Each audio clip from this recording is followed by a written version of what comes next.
What is going on, guys? Today we got a brand new video with the off-road Mazda 3. Today we're gonna be doing a reverse camera in this old rusty boy, and you guys can adventure with us and experience the rust, because we should have had the lift kit in this already, but we don't because rust. So we're continuing on the most rusty part of these cars, which is the trunk.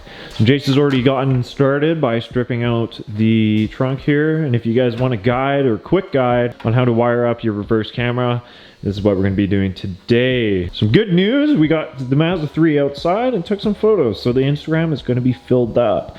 Make sure to follow the Instagram down there. Other than that, yeah, we're just going to get started by doing this. The reverse camera we're using today, if you guys remember that old Wish stereo that I had, it came with a little cheap reverse camera, basic install. And we'll run you through it just real quick. Just to get a reverse camera on the daily, and then hopefully this will work out really nice. Look at this. Yo, look, man, I found clips in my trunk jams. It's a miracle. Look what I found on your other side. Yeah, dude. Damn it. So as we can see, we've already found some fun in there. Nice rusty subframe, or frame or whatever.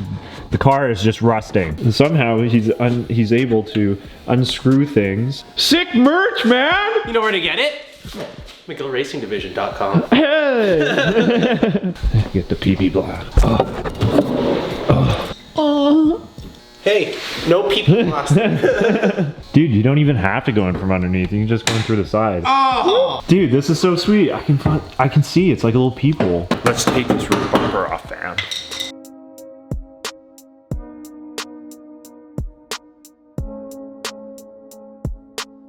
Alright guys, no rust loss in this procedure. Only one rusty bolt defeated us. We're gonna go ahead and... Now, with the Mazda 3s, we kind of normally just do it with a license plate light. Okay, so we're getting ready to drill holes in a trunk grommet to fit those in. So what we're gonna do is bust a hole in there and then run the wires up through there into the trunk where we're gonna wire it in to silicone it so it's secure.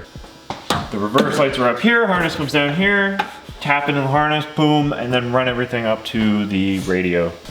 So while Jace is doing all the wiring into the trunk, I'm gonna start feeding up all the power and stuff to the radio.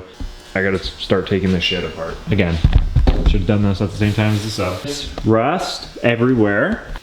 So where we speak, I have my wire down here. It is connected up to my dash, so I still have to wire it across, but I gotta take the radio out first.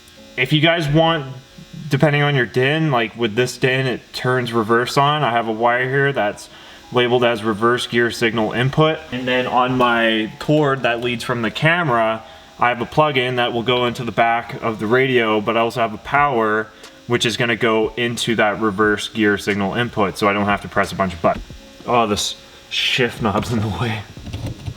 Yeah, green is the reverse. Green is the reverse, because the harness comes down here, comes through the trunk, goes in there, which is then seen into the green cable, positive, boom. Okay guys, so everything's hooked up. So I got unfortunately the way that the camera wants to do this, I am gonna have to mount it to the backup light, which will sit like this. Okay, cool, put it back in the car. Let's go. Alright guys, the car is all put back together. So as you see, it turns on with the reverse lights. Jace, turn it on. Yeah. Do it again. Nice. So when I had that wired, the reverse camera was constantly on, killed that battery. It turns on and off with the rear reverse lights. Reverse. And you guys can see this actual camera came with the guidelines, which I couldn't care less about. So with that being said, the success was the success was install. Little sneak peek, we tried doing the lift not too long ago, but we did get the Mazda 5 front springs on the Mazda 3 struts, and it did give us quite a bit of lift just from the springs itself. We didn't do anything to the rear, but you can definitely tell the difference between the front and the rear just by the springs. The lift kit did not fit, so I'm returning that and getting another one. With that being said, lifting is in process, but this is going to be sweet. But at the end of the day, we did have a casualty. Unfortunately, I am now missing my rear splash guard, whatever this thing is. We'll have to drill it in. Unfortunately, it's just so rusty in there that it just fell right out. So once we do the lift again, we take this wheel off, that will go back in. But other than that, guys, that was a successful install. Hope you guys enjoy it. If you want to do the cameras yourself, boom, quick and easy. Not so hard as you would think. But other than that, guys, thank you so much. Make sure to subscribe button, leave a like for the video, comment down below if you guys have any questions or comments. Other than that, guys, keep it real. I'll see y'all in the next one.